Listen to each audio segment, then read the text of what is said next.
"Can you buy us, mister?" The words were a whisper, nearly swallowed by the wind whipping through the ramshackle trading post.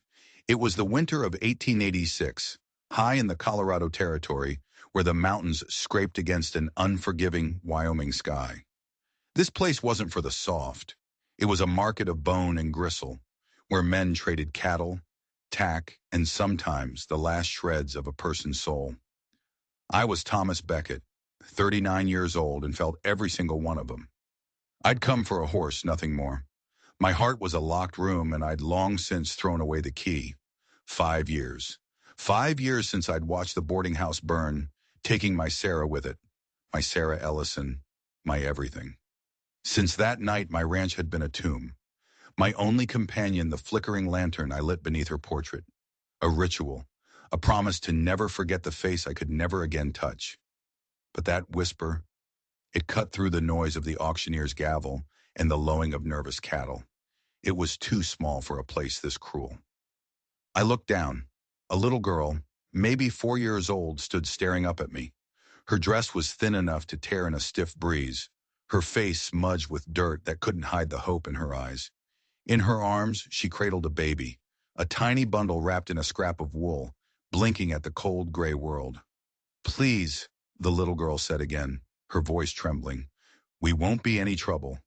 Her small chapped hand pointed toward the auction block, and that's when I saw her, the mother. She stood on the wooden platform, her wrists bound by coarse rope. Her head was bowed, a curtain of tangled, dirty blonde hair hiding her face. She was a silhouette of defeat. The auctioneer, a man with a face like a dried apple, banged his gavel. "Next lot," he barked, his voice grating. "A woman, fit for house chores, maybe some field work if you're not picky. Comes with 2 dependents. Quiet stock, won't give you no lip." He smirked. "Bidding starts at $10. A cruel laugh erupted from the crowd. Someone shouted, "I'll give you 5 just for the brats to carry my gear." My jaw went tight. The blood in my veins turned to ice, then to fire. I saw the woman's shoulders quiver, a silent tremor of shame. The little girl looked back at me, her eyes pleading. Before I knew what I was doing, my voice cut through the cold air, flat and hard. 15. The crowd turned, surprised. A big man in a buffalo coat, the one who'd offered 5, sneered at me. 20, he grunted. He wanted a fight. He wanted to own someone. I didn't even look at him. I looked at the woman on the block, at the invisible weight crushing her. 30, I said. The air grew still. The buffalo-coated man grumbled, then spat on the ground and backed off. The auctioneer's eyes widened. He hadn't expected a real sale. 30, going once, twice. The gavel cracked against the wood. "Sold! To the quiet fella in the long coat." I walked forward, the mud and snow crunching under my boots. I dropped the coins into the auctioneer's outstretched palm without a word. He untied the woman's ropes. She didn't move, not until the little girl ran to her and tugged on her dress. Then, like a puppet whose strings had been cut, she stumbled down from the block. I turned and walked away from the market, not looking back to see if they were following. I just knew they were. The little girl's small hand found its way into mine. The woman trailed behind us, a ghost in the falling snow.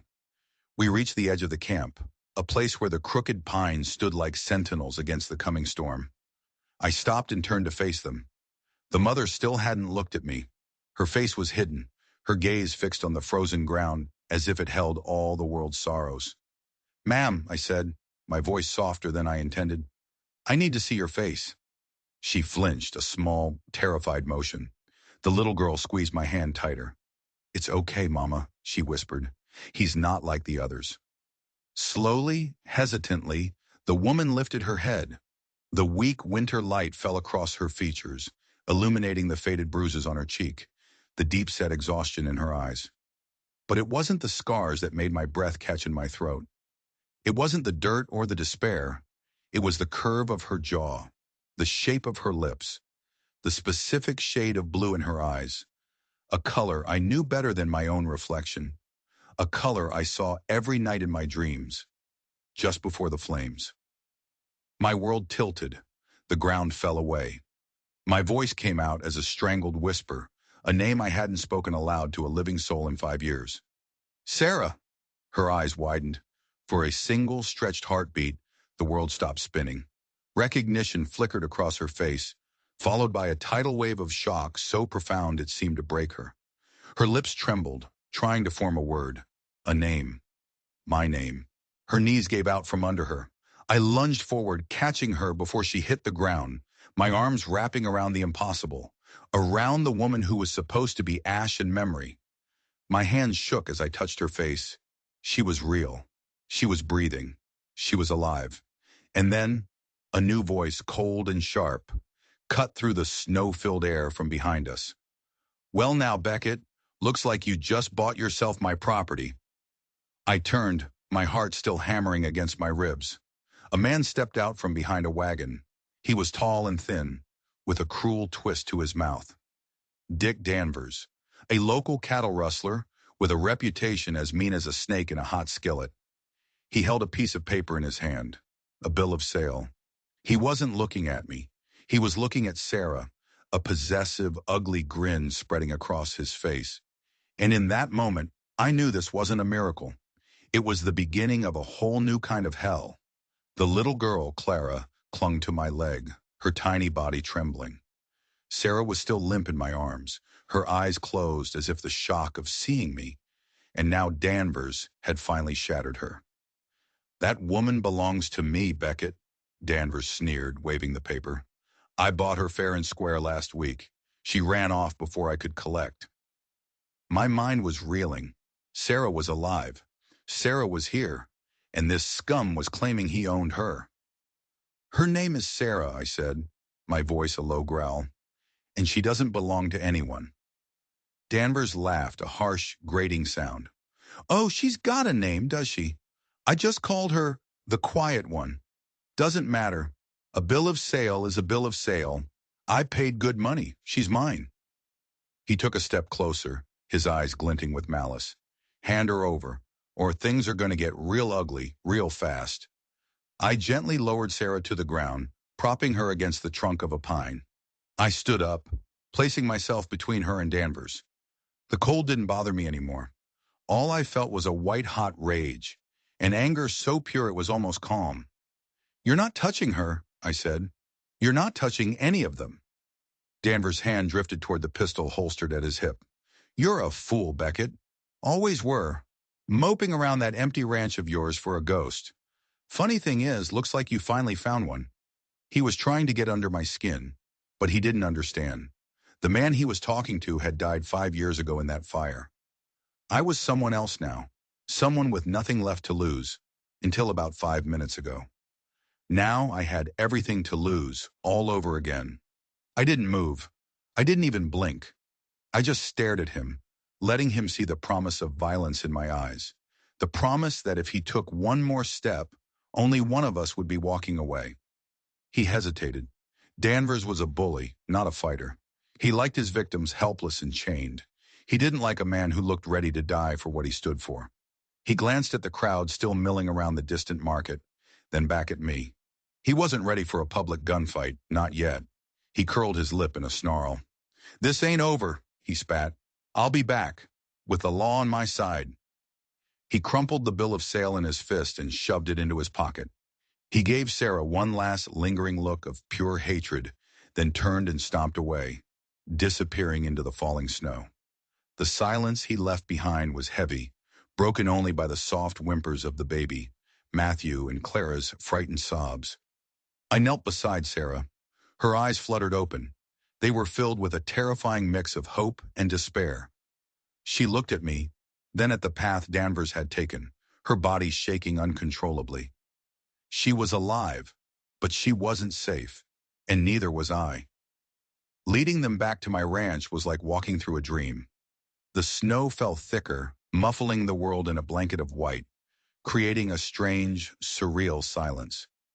Clara walked beside me, her small hand still clutching mine, her eyes wide with a quiet awe as she looked at the towering pines. The baby Matthew was a warm, sleeping weight in my other arm. Sarah trailed a few steps behind, a wraith in the winter landscape. She walked with her head down, her steps uncertain, as if she expected the ground to crumble beneath her at any moment. Every so often I'd glance back, and each time my heart would lurch. It was her, the way she moved, the slight tilt of her head. It was all achingly familiar, yet terrifyingly different. The Sarah I knew was gone, replaced by this haunted stranger who wore her face. We reached the cabin, my home, a place that had been a monument to my grief for 5 long years. Seeing her on the threshold felt like a violation, a sacrilege against the memory I had so carefully preserved. I pushed the door open. The air inside was still and cold, smelling of pine smoke and solitude. I stepped aside to let them in. Clara looked around the single room, her eyes taking in the stone hearth, the worn wooden table, the narrow cot in the corner. For the first time, a tiny smile touched her lips. "It's warm," she whispered. Sarah entered behind her, pulling her thin shawl tighter around her shoulders. She wouldn't look at me. She wouldn't look at anything. Her gaze was fixed on the floorboards, her entire body radiating attention so thick I could almost feel it. I built up the fire in the hearth, the crackle of the logs slowly chasing the chill from the room. I offered them blankets and a dipper of water. Sarah took them with a mumbled word of thanks, her fingers brushing against mine for a fraction of a second. The contact was like a bolt of lightning. My hand recoiled as if burned. She moved with a quiet, practiced efficiency that spoke of years of servitude. She settled the children by the fire, wrapping Clara in a thick wool blanket and gently rocking Matthew, who had begun to stir and fuss. She did it all without a wasted motion, her focus entirely on them. It was as if I wasn't even there. I stepped out onto the porch, needing air. The icy wind bit at my face, a welcome shock to my senses. My mind was a chaotic storm. It couldn't be her. Sarah was dead. I had identified the body, or what was left of it. A charred locket, a fragment of her dress. The sheriff had been so sure. Everyone had been so sure. But then I'd see a flash of her in this woman's movements, a flicker of the girl who had promised to spend her life with me. Was it possible? Could the world be so cruel as to give her back to me, only as this broken, silent stranger? Or was my grief playing a terrible trick on me, making me see a ghost in a woman who just happened to share her face? A question clawed its way up my throat. If this was Sarah, where had she been for 5 years? And who were these children? The thought was a shard of ice in my gut. I looked through the window. She was humming a lullaby to the baby, a tune I didn't recognize. Her voice was thin and reedy, but the melody was heartbreakingly sweet.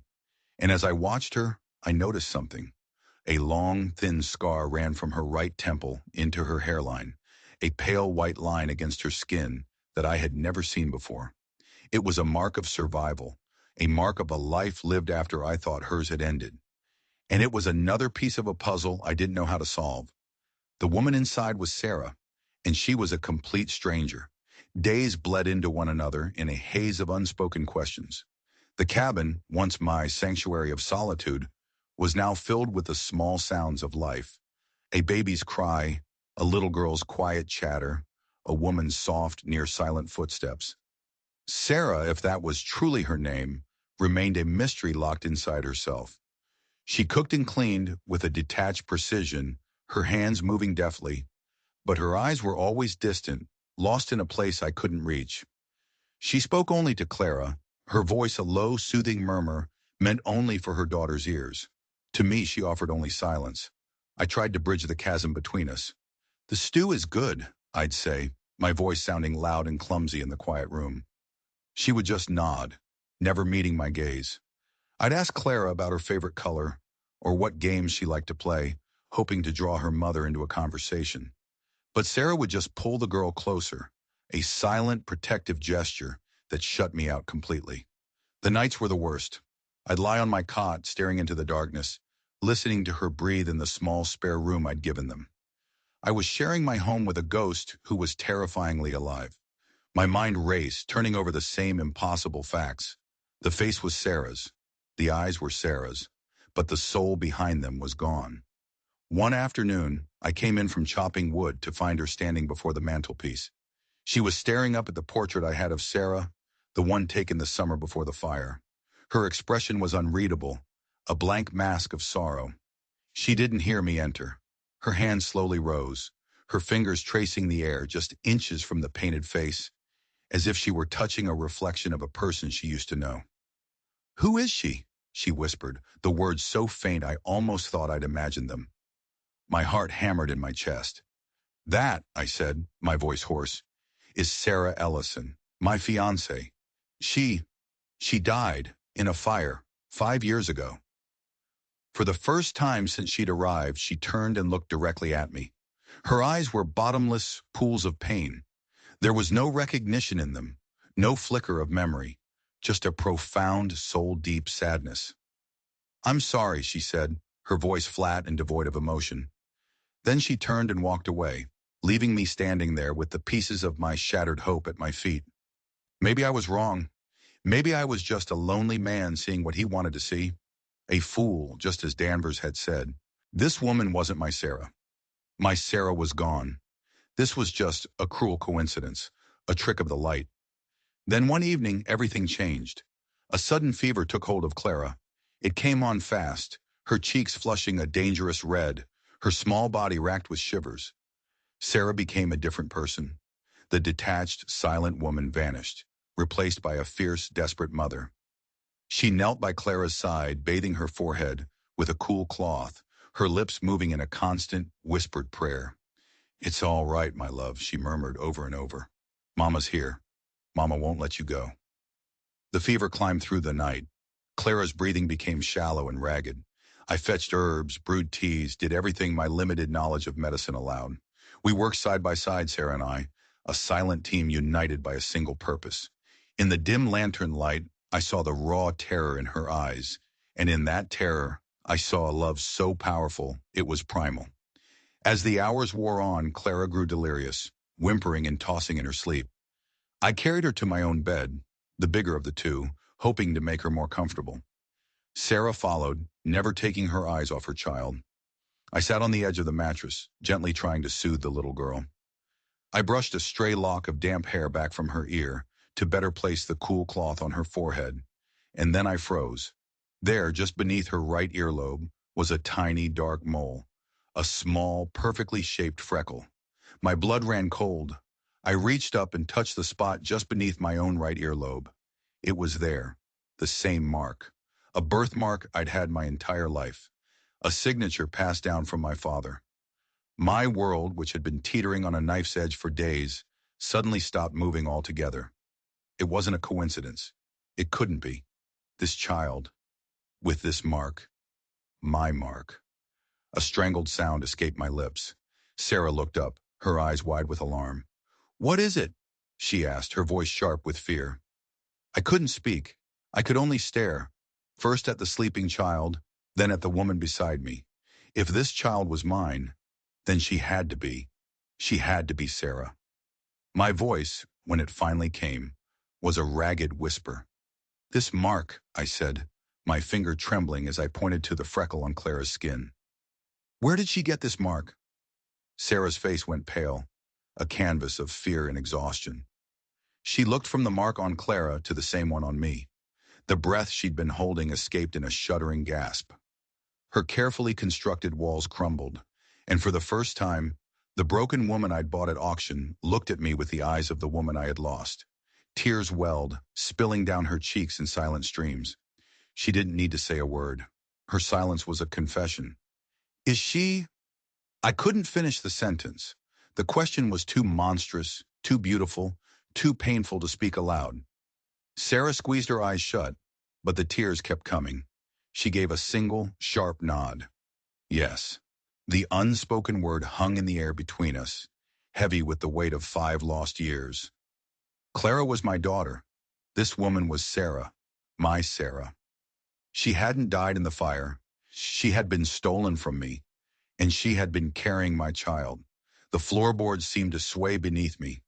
I gripped the bedpost to keep from falling, the wood digging into my palm. Grief and joy and rage swirled inside me, a violent tempest that threatened to tear me apart. All this time I had been mourning a ghost while my family, a family I never knew I had, was suffering somewhere in the dark. Clara's fever finally broke just before dawn. As she settled into a peaceful, healthy sleep, Sarah collapsed into a chair by the hearth, her body trembling with a mixture of relief and dread. The truth was out now. There was no place left to hide. I sat down across from her, the small wooden table a vast canyon between our two shattered worlds. The fire crackled, the only sound in the tense silence. "Tell me," I said, my voice quiet but firm. "Tell me everything." She took a shaky breath and began to speak. Her voice was low and halting at first, as if the words were stones she had to dredge up from a deep, dark well. "The fire," she started, her eyes fixed on the flames. "It wasn't an accident, Tom." My name on her lips. It was like hearing an echo from another lifetime. It was a diversion. He wanted me. A man, a powerful man named Silas Kearney. He'd seen me in town. He'd made offers. I refused. Her hands clenched in her lap. That night, his men came. They grabbed me before the fire even started. They dragged me out the back. They set the blaze to cover their tracks, to make everyone think I was gone. My fists tightened until my knuckles were white. Silas Kearney, I knew the name.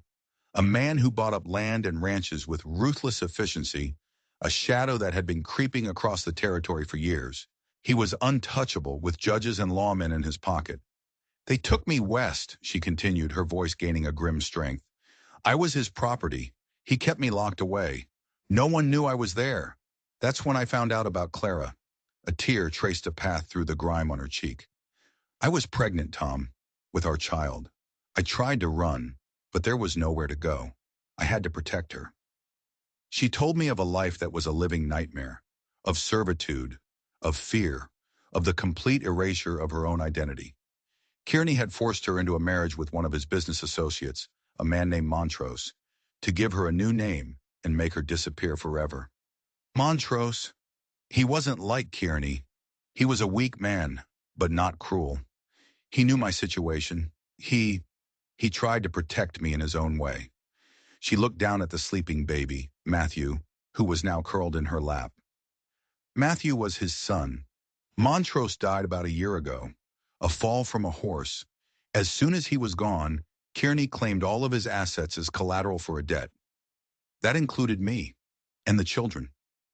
The story poured out of her, a torrent of pain held back for 5 long years. They sold her.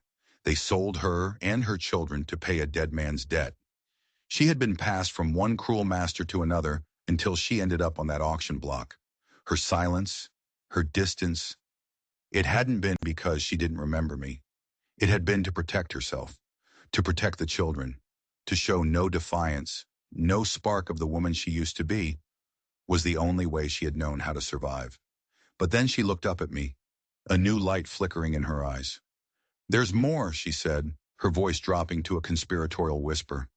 "Before they took me from Montrose's house, I took something. Kearney kept a ledger, a black book with all his dealings in it, names of other women he'd bought, men he'd blackmailed, judges he'd paid off. It was his whole empire written in ink." She reached inside her worn dress and pulled out a small, oilskin-wrapped parcel. She pushed it across the table toward me. "I have it," she whispered, a triumphant, terrified gleam in her eyes. "It's the only reason I'm still running. It's not just a bill of sale Danvers has. Kearney wants this book back, and he will kill anyone who stands in his way to get it." I stared at the parcel. This changed everything. She wasn't just a victim. She was a fighter. She had armed herself with the one weapon that could destroy the man who had ruined her life. But it also painted a giant target on her back, on all of our backs. Suddenly, Dick Danvers wasn't just some local thug. He was a symptom of a much larger, more dangerous disease. And Kearney's property hadn't just been found by a long-lost love. It had been found with the evidence that could bring his entire corrupt world crashing down. The cabin no longer felt like a shelter. It felt like a trap, waiting to be sprung. A week passed in a state of high alert. Every snap of a twig outside, every howl of the wind, sent a jolt of anxiety through the cabin. I slept with my revolver on the table next to my cot. Sarah, though still fragile, had a new resolve. The act of telling her story, of showing me the ledger, had rekindled a spark within her. She was no longer just a survivor. She was a woman with a mission. We spent hours poring over the ledger by candlelight. It was worse than she'd described. It was a meticulous record of human trafficking, extortion, and murder, all disguised as legitimate business transactions. Names, dates, locations. It was enough to hang a dozen men, Kearney chief among them. We knew they would come. It wasn't a matter of if, but when. I spent the days fortifying the ranch as best I could, checking my rifle, stocking ammunition. Sarah, in turn, created a small life within our siege. She taught Clara her letters, using a piece of charcoal on a slab of wood. She sang to Matthew, her voice growing stronger and clearer each day.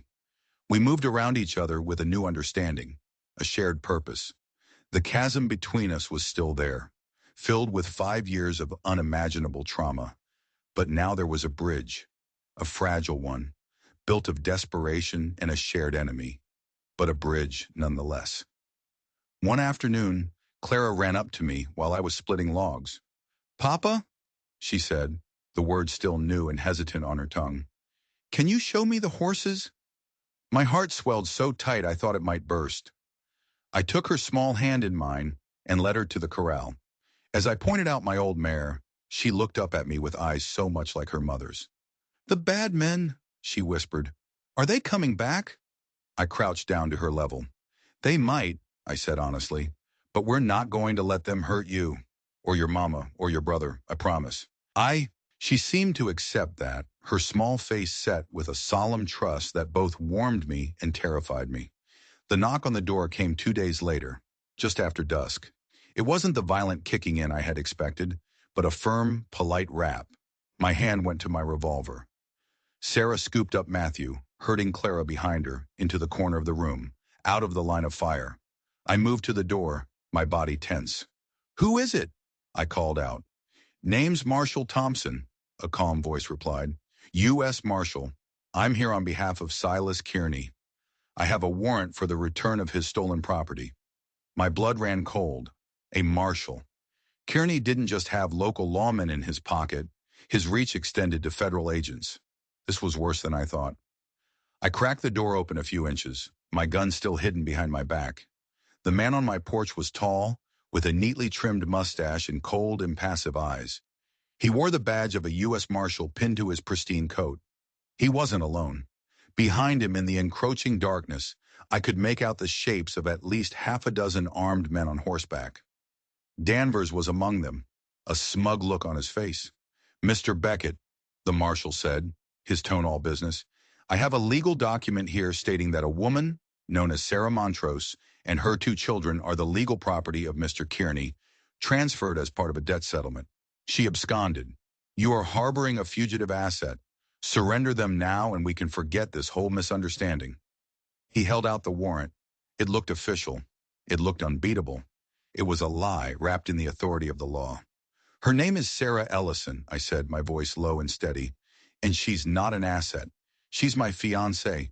This man, Kearney, he kidnapped her 5 years ago and faked her death."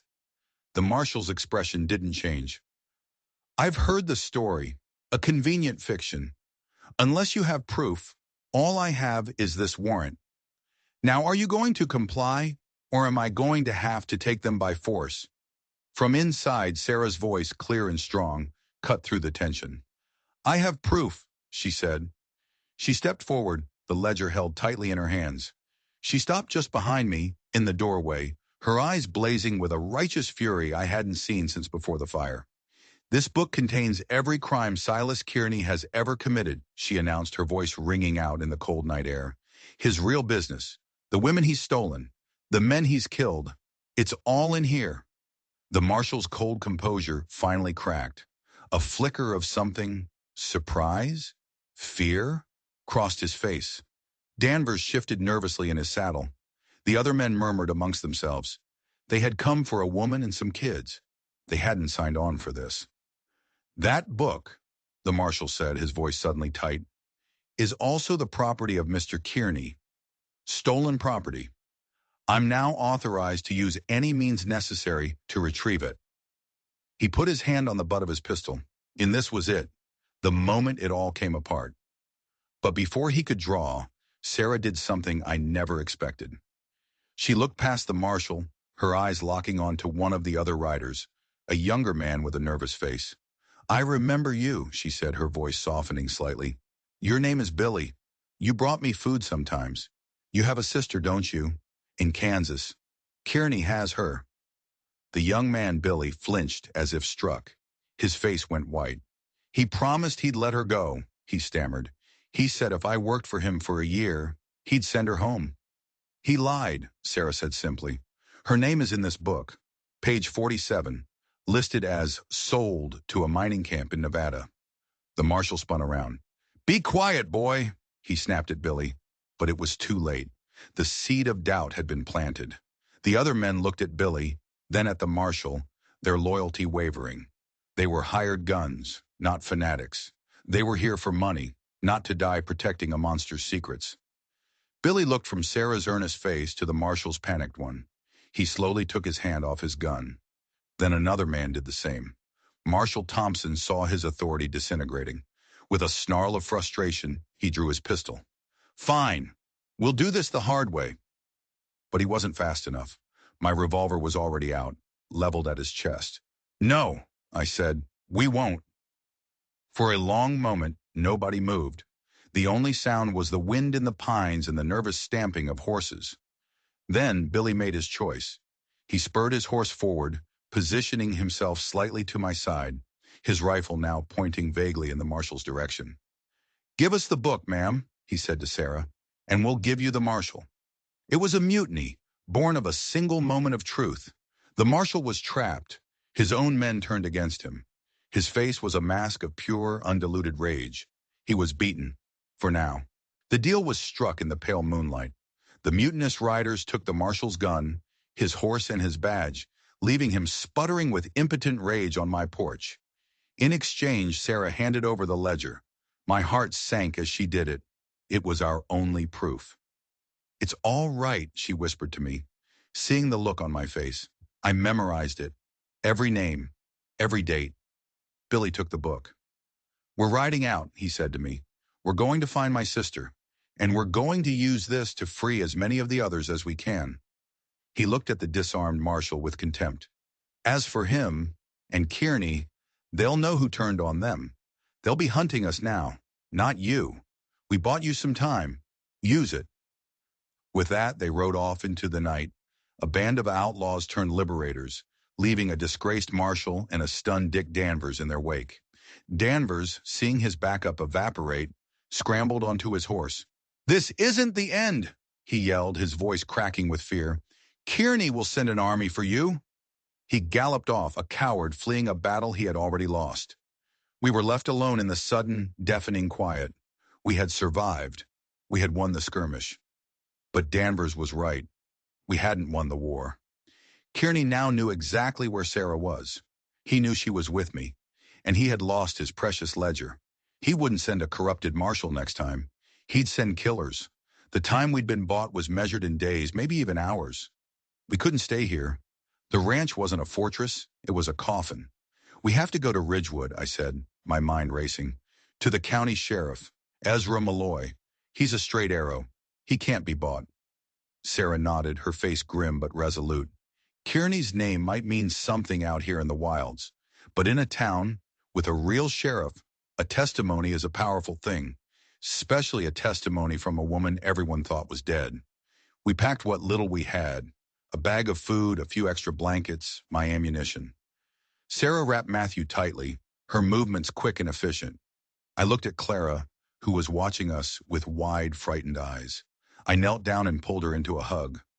"We're going on a trip," I said, trying to keep my voice steady. "It's going to be an adventure." We left the cabin under the cover of darkness. The place that had been my home and my prison, now just a dark shape against the starry sky. I put Sarah and the children on my mare, and I walked alongside, my rifle in my hands. The journey to Ridgewood was fraught with tension. Every shadow seemed to hold a threat. Every rustle in the trees sounded like an approaching horse. We were fugitives, running not from the law, but toward it, hoping it would be our salvation. We arrived in Ridgewood as the sun was beginning to cast a pink glow on the dusty main street. The town was just waking up. A few shopkeepers were sweeping their porches. A blacksmith's hammer rang out in the crisp morning air. Our arrival did not go unnoticed. A lone man leading a horse with a woman and two small children. We were a curiosity. I led them straight to the sheriff's office, a squat, solid-looking building made of stone. I took a deep breath and pushed the door open. Sheriff Ezra Malloy was sitting at his desk, a cup of coffee steaming in his hand. He was a big man, with a weathered face and a thick gray mustache. He looked up as we entered, his eyes taking in our weary, disheveled state. "Beckett," he said, his voice a low rumble, "you look like you've seen a ghost." I looked back at Sarah, her face pale but determined in the morning light. "Sheriff," I said, "you have no idea." I laid out the story for Sheriff Malloy, my words tumbling over each other in my haste. I told him everything, from the auction block to the corrupted marshal to the ledger. He listened patiently, his expression unreadable, stroking his mustache as he took it all in. When I finished, the office was silent. Sarah stood beside me, clutching Matthew, her gaze never wavering from the sheriff's face. Malloy took a long sip of his coffee. He set the cup down with a deliberate thud. "That's a hell of a tale, Beckett," he said, his eyes narrowing. "A woman back from the dead, a U.S. Marshal gone rogue, a secret book full of a rich man's crimes. It sounds like something out of a dime novel." My heart sank. He didn't believe us. "It's the truth," Sarah said, her voice cutting through my despair. It was the first time she had spoken. Every word of it. Malloy turned his attention to her. He studied her face for a long moment. "You say your name is Sarah Ellison." "It is," she replied. "And I was engaged to Thomas Beckett 5 years ago, before Silas Kearney had me abducted and staged my death in a boarding house fire in Kansas." The sheriff leaned back in his chair, the wood creaking under his weight. "Silas Kearney is a powerful man," he said slowly. "He has friends in high places. A story like this, it would need more than just your word against his." Just then, the door to the office opened. A woman entered carrying a basket of freshly baked bread. She was a tall woman of the Arapaho tribe, with streaks of silver in her dark braided hair. She stopped short when she saw Sarah. The basket slipped from her hands, bread rolling across the floorboards. "It's you," the woman breathed, her eyes wide with disbelief. She pointed a trembling finger at Sarah. "I knew it. I knew you didn't die in that fire." Everyone turned to stare at her. "My name is Nakoa," she said, her voice growing stronger. "My sister, Little Dove, she worked at that boarding house with you. She wrote to me. She told me about the cruel man who wanted you. She said you were trying to help her get away from him." Nakoa walked closer to Sarah, her eyes scanning her face. "The night of the fire, my sister saw them, men dragging you out the back. She told me your room was empty before the flames ever reached it.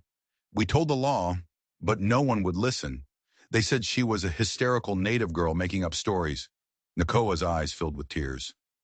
"My sister vanished a week later. I never heard from her again. I always believed she was taken too, for what she saw." The room was electric with the weight of Nakoa's testimony. This was it. This was the proof we needed. It wasn't just Sarah's word anymore. Sheriff Malloy stood up. He walked over to Sarah and looked her straight in the eye.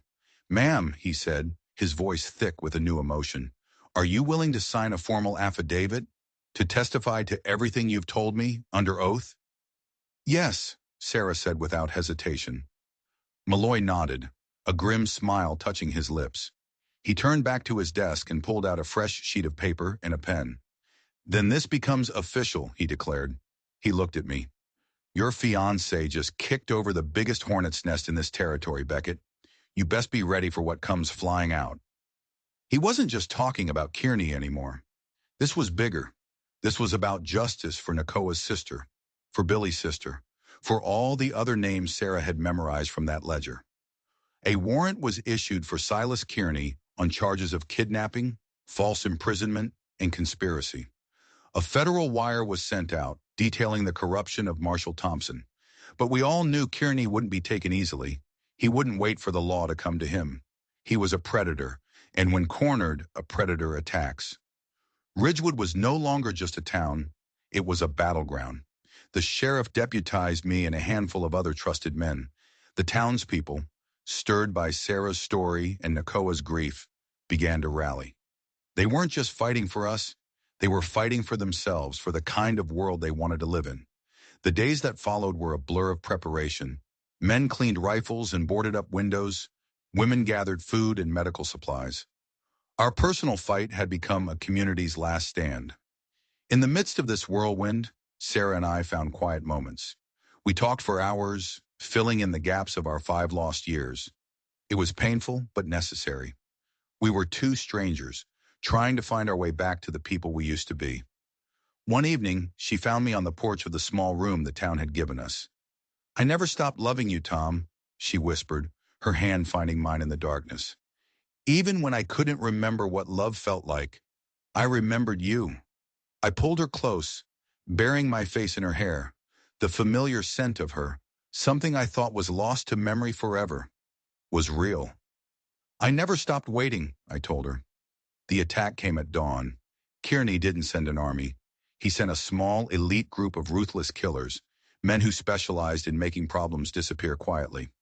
They tried to slip into town under the cover of the morning mist, but our lookouts spotted them. The first gunshot shattered the morning calm, and the battle for Ridgewood began. It was a brutal, close-quarters fight in the streets of the town. I fought alongside the sheriff, the townsfolk providing cover from windows and rooftops. Kearney's men were professionals, but we were fighting for our homes, for our families. We were fighting with a desperation they couldn't match. In the heat of the battle, I saw him, Silas Kearney. He wasn't with his men. He was trying to sneak around the back, toward the building where Sarah and the children were being protected. Rage, cold and pure, flooded my veins. I broke off from the main fight, circling around to intercept him. I cornered him in an alleyway between the general store and the saloon. He was a man used to power, used to others doing his dirty work. Face to face, without his money or his influence, he was just a man. A cruel, pathetic man. He drew his pistol, but his hand was shaking. "She was mine," he snarled, his face contorted in an ugly mask of entitlement. "She belonged to me." "She never belonged to anyone," I said, my own gun steady in my hand. "And you're done hurting people." Before either of us could fire, a figure appeared at the end of the alley. It was Sarah. She held no weapon. Her eyes were fixed on Kearney, not with fear, but with a cold, hard pity. "It's over, Silas," she said, her voice ringing with an authority he had never heard from her. "Your world of secrets is gone. Everyone knows what you are." Her words were more powerful than any bullet. They stripped him of his power, his illusions. He was no longer the master, the puppet master. He was just a criminal, exposed in the light of day. He looked from her to me, his empire crumbling around him. He saw no escape. He made his choice. He turned his pistol on himself. The sound of the shot echoed in the narrow alley, a final, cowardly end to a reign of terror. With Kearney's death, the fight went out of his men. They surrendered. The battle was over. The town had held. We had won. In the aftermath, we began to piece our lives and the town back together. The ledger Billy had taken found its way into the right hands. Kearney's network was dismantled and dozens of women were freed. Nakoa even got word that her sister, Little Dove, had been found alive. She was coming home. Our story became a legend in that part of the country, a story of hope and resilience. But for us, it was simpler. It was the story of a family, lost and then found. One morning in the first days of spring, Sarah and I walked to the top of a small hill overlooking the valley. It was the place I had first proposed to her, all those years ago. Clara skipped ahead, picking wildflowers, while I carried Matthew on my shoulders. We didn't have a preacher or a church. We just had the sky, the earth, and the promise we had made to each other a lifetime ago. I had braided a ring for her from the tough prairie grass. I slipped it onto her finger. "I am yours, Sarah," I said. "All of me, even the broken parts." Tears streamed down her face, but this time they were tears of joy. "I have always been yours," she whispered back. Clara ran up and threw her arms around our legs. "This time," she said with the fierce certainty of a child, "we all stay." I looked at my family bathed in the warm morning sun. The ghost I had mourned for 5 years was gone. In her place was my wife, my son, and the daughter I never knew I had. My heart, the room I had kept locked for so long, was finally completely whole. If this story of a love that defied fire and time moved you, if you believe that even in the darkest of nights hope can be rekindled, then you found your tribe. We tell stories like this every week, tales of grit, courage, and the unbreakable bonds of the human heart. Stories that remind us that family isn't just about blood. It's about the people who show up when the world has counted you out. If you want more tales from the untamed heart of the frontier, don't forget to hit that subscribe button, ring the notification bell, and share this with someone who needs to be reminded that second chances are real. Let us know in the comments. What's the most incredible story of survival you've ever heard? Thanks for listening, and we'll see you in the next story.